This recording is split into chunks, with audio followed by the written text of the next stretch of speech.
Hey, this is Stacia, and I'm going to share with you my round one game from the Cleveland Open. I'll be going over every game from this tournament. It's not a enjoyable experience for me. It's sort of enjoyable, but it was not a good tournament at all. But I played strong players, and there's definitely stuff we can learn. So let's get into it. So, in the Cleveland Open, which is a slow time control tournament, it's all weekend. The first game is Friday night. Then there's two on Saturday, two on Sunday. I played Eric Luce in the first game, and I have black. He's rated 1930, so he's not a slouch, that's for sure. And I was rated 1771 at the time. He opened with the move d4, and I played d5, of course, and he went knight to f3. And I'm like, am I going to see a London system? I kind of thought I would, but after knight to f6, he just simply played e3. And we've got what I call the Colle system. Some people call it the Colle system, but I like Colle system because it reminds me of cauliflower, which I like. All right, so anyway, I actually faced this same opening at Kings Island in round one back in November.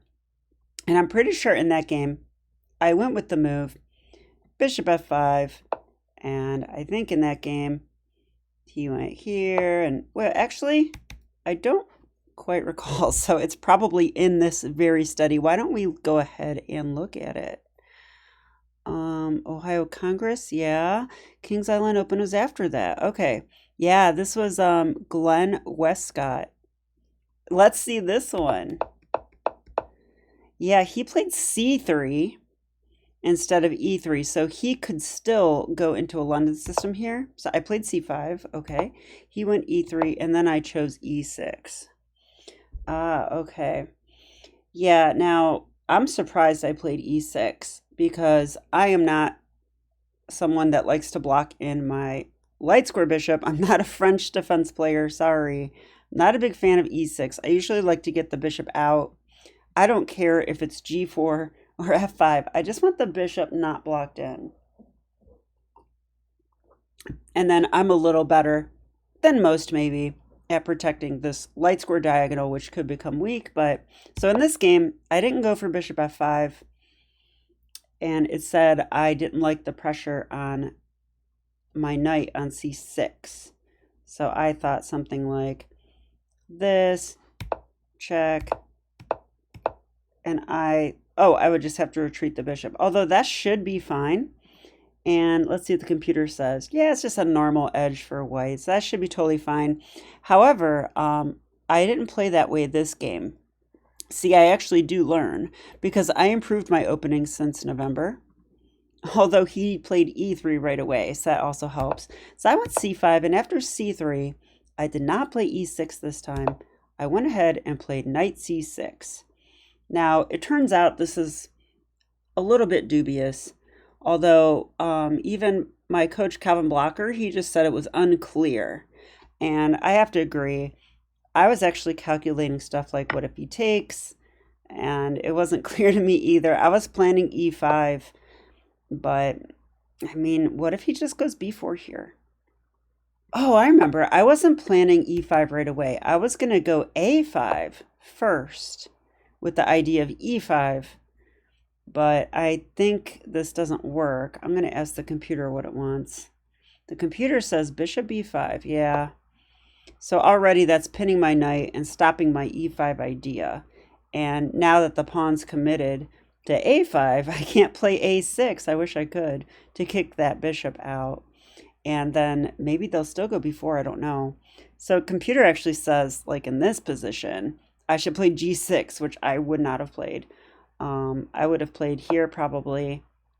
Yeah, and then they can play b4. And they're actually holding onto their pawn, right? Like I can take, but why can't they just take back? Maybe they take here first? Yeah, I don't know. I'm not a big fan of this position. I feel like white got to keep their pawn, and I really have nothing to show for it at all. So yeah, I don't think I'll be repeating this move, knight c6, because they can take. So instead we should do something else. Sorry, I love these opening nuances. I mean, computer wants e6. Yeah, I guess. E6 is the best move. I just don't like it, is the thing. I think I would take. This has to be fine. Now, white has their choice, though, of how they want to take back. Almost all Colle System players will take with an e-pawn, so will London System players. And this will be similar to the game because what we're going to have here is the Carlsbad structure, where white gets this, and I'll play e6 at some point, and I'll have this, and then we can play for the minority attack. So, all right, well, the thing that bugs me about the beginning of this game is I was really trying to play precisely. I calculated some lines. I still didn't play precisely, but my opponent was just blitzing out his moves. He really had no intention of taking on c5. None. Like no intention at all. So I was wasting my time in a way, figuring out what would happen after pawn takes pawn, although that was the best move here. So instead, he went bishop to d3. So I see there's a dubious. I'm going to turn off these little notations. They're really not helpful. Okay, but bishop d3. Okay, it's dubious because he should take, right? He should have taken and gone into the complications, but he did not. So now I decided to bring my bishop out.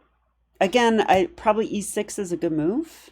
Maybe not. Actually, with the bishop on d3. Yeah, this took away my bishop f5 move, which I like to play. So that's why I went here, but I don't care. I just want the bishop outside the pawn chain. And I was thinking with this more passive approach of just overprotecting d4 like this, while I got c5 and knight c6. I mean, these are like the moves that are best for black, basically. They're riskier in a way because they can be challenged, but I'm getting all my pieces where I want them. I have more space. My knights are on the best squares. I thought I was at least equal already, and this is actually true. The computer agrees that black has equalized. It's giving me minus 0.3 in this position. Just kind of what I thought in the game. Now, I expected that he would play knight b to d2, which is exactly what he did. Computer is going off. Okay, and at this point, I was like, yeah, he's never going to take my c-pawn. So why do I keep calculating this? I'm just going to take, and I did. I took. So this is a little lazy, but maybe it saved me some more time. I have no clue. C takes d4. I expected e takes d4, which we had on the board, and then e6. And I'm like, look, my bishop's outside the chain. My knights are in the best squares. Like, what more do you want as black? This looks at least equal. And if I ask the computer, yep, it says equal. Okay, so I'm happy to see that. Wow, it gives the move queen a4, which I did not consider whatsoever. Planning this and this still? Like, this is the go-to plan when you put your bishop outside the pawn chain and then you lock him out, you know, then you got to watch your light squares over here, and the knight on c6 is vulnerable. So computer wants to still go after it. But okay, whatever. Let's continue with the game. He castled. So I play bishop b7. I'm like, okay, I think I'm equal. Let's just finish our development and castle. He played rook e1. I castled, and I was pretty happy in this position. Maybe the one thing that made me a little uncomfortable is that I knew this is the Carlsbad structure. I think this comes from the Queen's Gambit decline exchange variation mostly. I could be wrong. But I do know that one of the main plans, or probably the main plan, as black here is to go for something called the minority attack. And what am I talking about? You're like, what's a minority? What's an attack? What's chess? What's my name? I don't know the answers to everything, you guys, but I can't tell you what a minority attack is, okay? A minority attack is when white has a majority, a 4 versus 3. Okay, so we have the minority, but what we're going to do is play b5, b4, and the idea is to take here, and whether they take with a piece or a pawn, either way, it's going to create weaknesses on the queen side. So this is our main plan. Once we create the weaknesses, those become targets. Once we have targets, we attack them. White has to defend them. You get the point. Now, while we're doing that, though, White's attack on the king side will be real in most cases, especially with this guy on the board still. Yeah, so I was definitely already thinking about, this attack could get fierce because that bishop's on d3. And I was already thinking, I don't want to trade this bishop for this knight. I do not want to do that. It would just help the knight come in. This bishop survives, and then it has no counterpart. Like the black light square bishop is gone, and this bishop is free to attack stuff like h7 and whatever else, maybe f7. So I didn't want that to happen. So it sort of became my mission in life to trade my bishop for this bishop. But as you'll see, it's not so easily achieved. So he played knight to f1, and okay, but knight f1, it's probably fine. It's probably fine. I thought he had a sneaky, not so sneaky trap. No, I'm kidding. I'm quoting one of my students. Shout out to Leo if you happen to watch the video. So I think what he wants is he wants to play knight to g3 and then h3, and then notice my bishop has no good retreats here, right? Like if I go here, they take me. I don't want that. If I go here, they take me, and then this pawn becomes weak. And yeah, I don't agree with that either. So maybe that's playable, maybe. So I saw that, and as a little bit of prophylaxis, I played bishop h5. Let's see what the computer says about it. Computer says it's good. It likes it. It actually wanted to play queen c7 instead. So, okay, let me continue with the plan and see what the computer wants here. It just wants rook a to e8, which I don't understand at all. This doesn't help our minority attack. Okay, and then if h3, what does the computer want? It actually does want to take here. Interesting.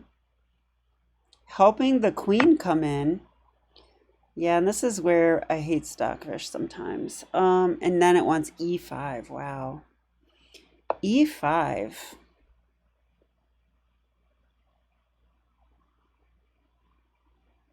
We're breaking in the center. I have not seen this idea before. I mean, I thought for sure minority attack's the way to go. I guess Stockfish is saying, you know, it's just concrete. It's like, we're going to fork you, so you pretty much got to take or move your bishop away. Let's say they take. Well, then we get to take with the knight, which is a tempo, and now we're going to get that bishop we want so bad. So this is like very concrete, in my opinion.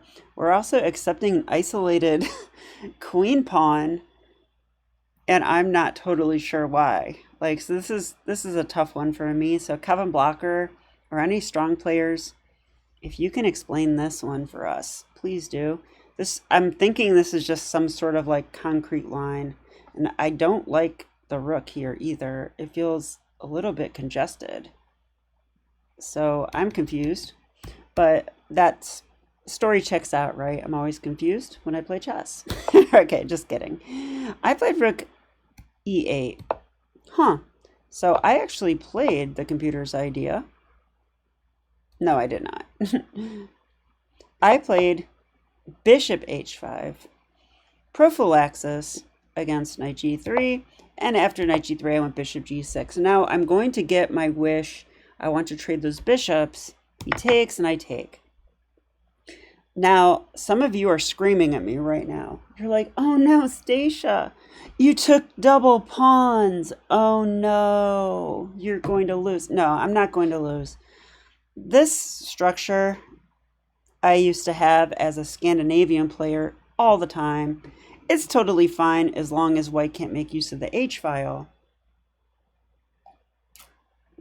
And I think they're a long way from using the h-file.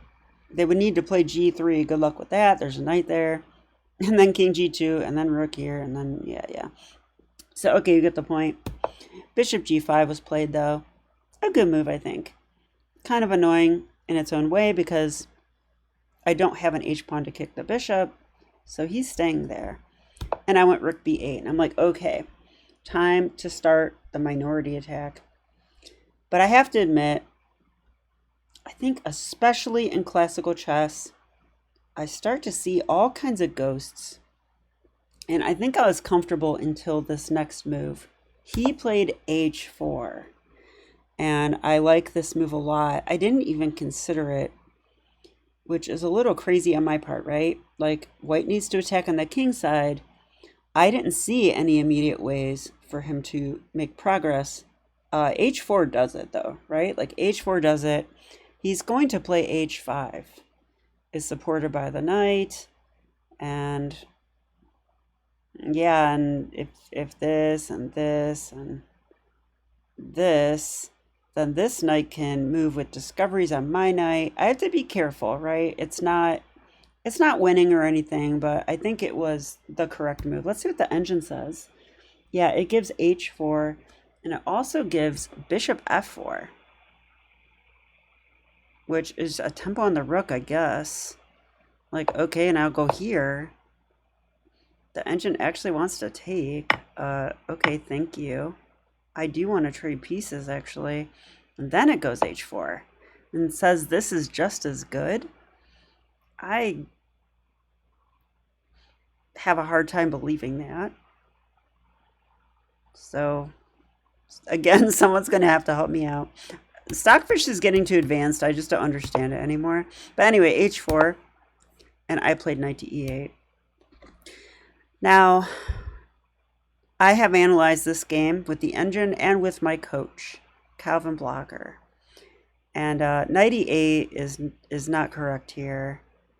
I need to, honestly, I think what I need to do is hurry up and get on with my counterplay here, like b5. And even after the game, my opponent said he wasn't sure what to do against b5. So this is absolutely the right move. The idea is b4. And if he goes a3, I go a5, right? Renew the threat. And, I don't know why I have such a hard time going for this. I was scared of something. So I'm going to try to remember now what I was scared of. I think I was scared of h5. So if h5, I was worried about takes, and then what? Then what? Probably takes, because that unprotects the pawn. I go here, he can take. Now he's on my bishop. Bishop is protected, though. And then I could do something here. This is actually like the game. G6 is like the game, because stuff happens like this. Computer also says a5. Wow, just going for the counterplay. Like, what if we do this right away? I'm also wondering about this. It says no because of rook c1 or rook e3. So rook c1, because then that's a threat. No, it's not, though. I would go here. I'm not sure what rook c1 is, actually. It protects this point, which is maybe the the point. Wow, it wants rook takes c3, and I think this is a dual threat. It's recapturing here, and then if I want to get crazy like this, they take my rook, or my rook. They take my knight. So now it's a tempo on my knight, but I think they're also thinking about swinging this rook over, and this remains there as well. But yeah, this looks uncomfortable. And the other move the engine gives is rook e3 with similar ideas, protecting and possibly swinging over. And okay, well, I don't know why I got scared and didn't play b5, but I did not. Instead, I played this knight e8 move, and this is a good example of me just using my intuition, but not calculating it out. Or just miscalculating, actually, is probably what I did. Because I kind of missed that after bishop takes e7, both of these recaptures are uncomfortable.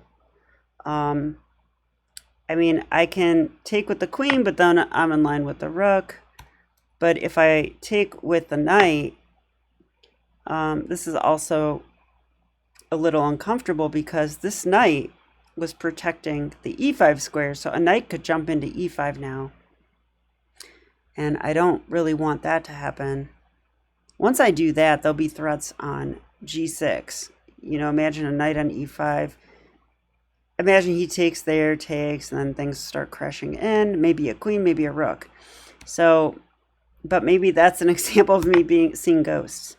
But I didn't like either capture. I took with the queen to keep the knight out. And after h5, I just simply took it. And here's what I calculated. Knight takes h5 and g6. And I came up with what I thought was a galaxy brain scheme here. I was like, g6 is weakening, but I have deeper motives. Yeah, I'm so smart. I'm going to go king g7, rook h8, and I am going to come down here and checkmate you. Like, watch out, the counterplay is real. Minority attack. See, and this is my problem, is that I am so used to attacking the king that I don't know how to play like proper like positional like plans like the minority attack. Like, I've heard of the minority attack, but I don't think I've ever done it. You know, like I've seen it, I've never done it. And I knew I should do it, but I didn't want to so badly that I came up with this plan instead, and I loved it, so I went for it. So, okay, it's not horrible or anything. This actually is fine. It's like equalish. And then I went queen to f6. But queen to f6 is not as good as I thought, because although it does attack the knight, well, here's the problem, right? Actually, here's the problem. When he played knight to f4, which I did expect, he's threatening knight takes d5, right? Because if I take, he wins the queen. We don't want to give our queen away, so I went queen f6. Now, here's the part I missed, because after knight to d3, those knights are getting in, right? They're getting in both of these squares, and it's actually quite nerve-wracking. So here, I wanted to play king g7 so bad, and I talked myself out of it. Why did I do that? Let's think. I think it was because of a fork. I thought king g7, and let's say a knight comes in. I don't really care which one. I didn't like the fact that they're threatening this fork. And they're also threatening this, possibly. But is this really that bad? Is this really that bad? So I have to play timeout and stop the fork threat, right? Like, computer actually says, just continue with your plan. Rook h8. Yeah, and I was seeing this position in my head, you know, a few moves down, with this knight still on e8. And I was like, yeah, this could be a problem, you know? Like, what am I doing? Like, I need to get my knight off of e8. So that is me, like, not properly assessing the position. I need more work on my evaluations of positions, because the knight will come to d6. I would just have to calculate a little further than that. So I actually didn't play my main plan. I played knight g7 because I wanted to get the knight off of e8. But this is, and I thought, hey, the knight comes to f5, like, this is still going to be really good, but it slows down my plan by one move. And now the knight came in, rook fd8. I just simply stopped the fork. He attacks my queen, and again, I missed this in my calculation as well. In this position, I was planning to bring my queen out more. I was planning like maybe here or stuff, you know? And the problem, though, is that let's just say I go here, which is, I think, my intention. They can play f4. That attacks my queen. You guys agree? And then if I go here, hoping to trade queens, then they have this. That's a fork. That would lose the queen. And I was seeing other lines like this too. Let's see. What else did I consider? I also thought about like, oh yeah, this move, but there's this fork there too. Like there's just forks everywhere. Like I can't like, I mean, I just figured that I can't get my queen out. I see the computer now says queen g5 is the best move. Okay, after f4, what are you doing, Stockfish? Oh, Stockfish is like, yeah, never mind, queen e7. Yeah, and there's no knight to capture on d5 with the using that pin because now the pawn's on f4, so no knight can get to f4. Okay, still, I feel like I just like white here. I'm sorry, I like white. All right, so knight g4. I went to queen e7 immediately, but that does allow this check. Now, I thought that check looks scary, but king h7. I'm attacking your knight. What are you going to do? You pretty much have to move it.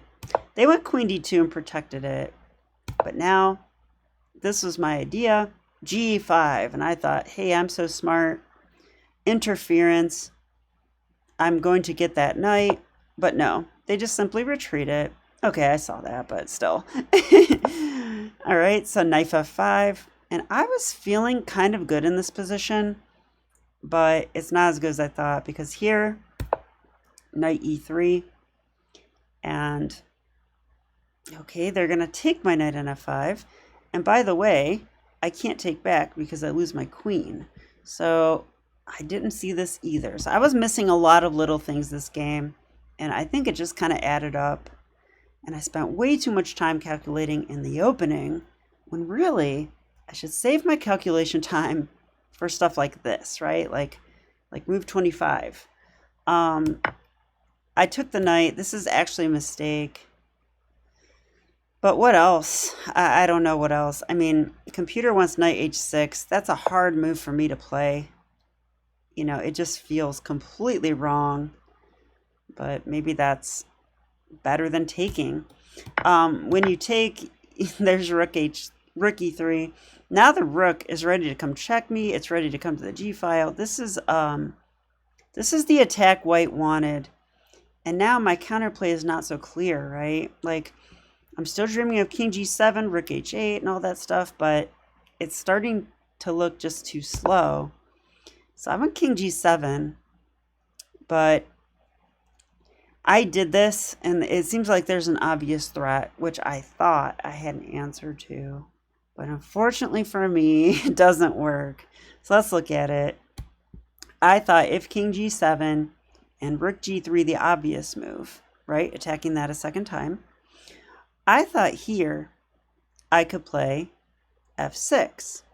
And then if they go f4, I was planning what I thought was a really cool move, queen to c7, pinning that.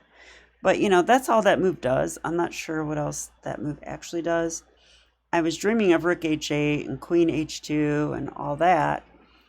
But if we actually calculate it out, they just simply don't capture, right? They just do something else. Something like knight e5 or, yeah, I don't know. So I went king g7, this all happens. Yeah, and I ended up going rook g8 because I thought on this move, I actually thought this is very strong. And it is better for white, but it's not the best. This is drawish, actually. I don't take the knight. If I take the knight, then they can take here with check. Wow, which is actually wrong, which I didn't realize. King f7 is very strong now. You know, I have so much to learn about chess. It's just insane sometimes. I mean, this looks so scary to me, but I guess white has nothing and we're ready to come in with our rooks and everything now. They should take with a pawn. This is the way they should do it. And, okay, I can go e4. This blocks up the center a little bit. But look at this king. He does not look happy. This is a passed pawn. It's protected by the queen, by the rook. So this is not looking good at all. Actually, wait, it does look good.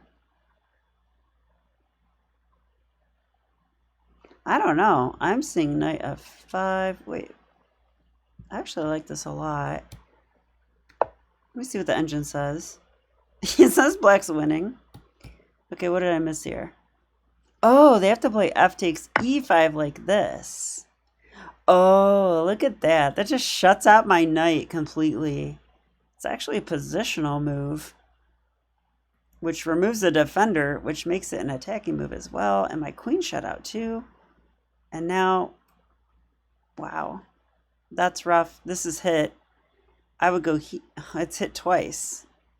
Yeah, it's hit twice. They're going to take their next when they feel like it. Okay, this is a painful game, so let's just get this over with. f4. I played rook g8, and I thought on takes, I'll go f5. So this is my idea. It's desperation at this point, though. I was low on time, and I knew that this position's bad. I'm just trying to keep fighting because, I mean, I could resign, but that's not going to get me a draw or a win, so might as well at least try. So I did try. But here comes the knight. Here comes the rook. My knight's so weird.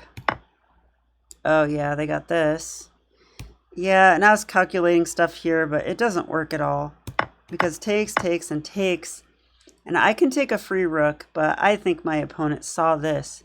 Because after you take the free rook, which I did, I had like under a minute.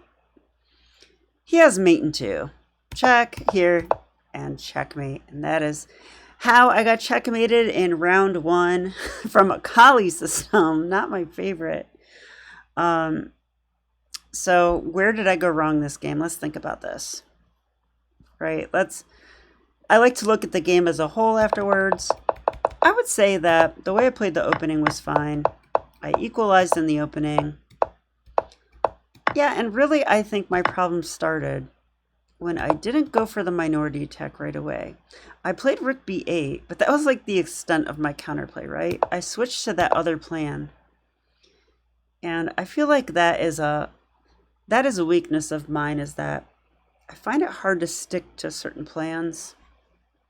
I'm a little overly adaptable. But I missed a lot of things in my little things in my calculation. Like I just missed that this knight f4 move comes with tempo. I didn't see that. But really, I feel like I should have just done my counterplay. So instead of knight e8, I should have just went b5 right now. And this could have been a whole different game, right?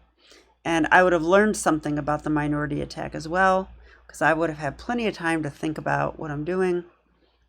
And I would have seen lots of ghosts, but hopefully I would have survived.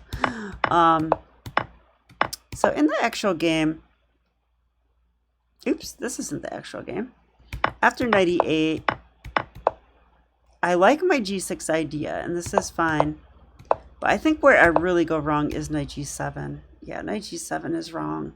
So I needed to, so I had two plans, and I managed to distract myself and not play either one. And instead went for this knight g7 thing, which is just, it's very abnormal. And I have to say that when I play a move like this, I always think I'm being super creative.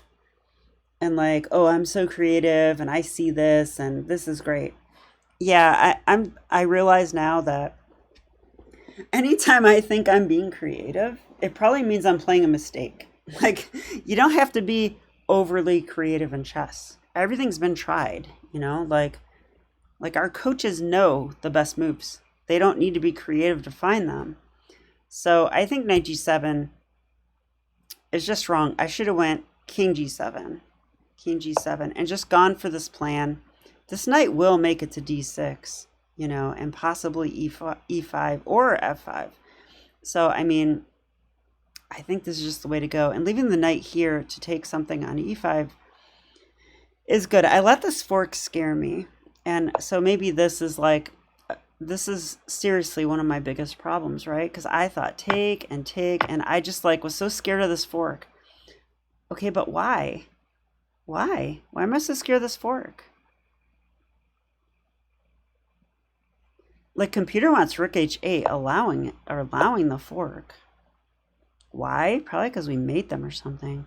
Yeah, like queen h4. So I have to learn to allow certain forks because my plan is better, right? Like, this plan's too strong. They're going to have to do something now. I mean, if they go here, we go bait. If they go here, probably check anyway. Or maybe I just move my rook now. But it's clear they can't take the rook because of checkmate. So this looks like a really obvious thing. And for some reason, I just let that fork just freak me out a little too much.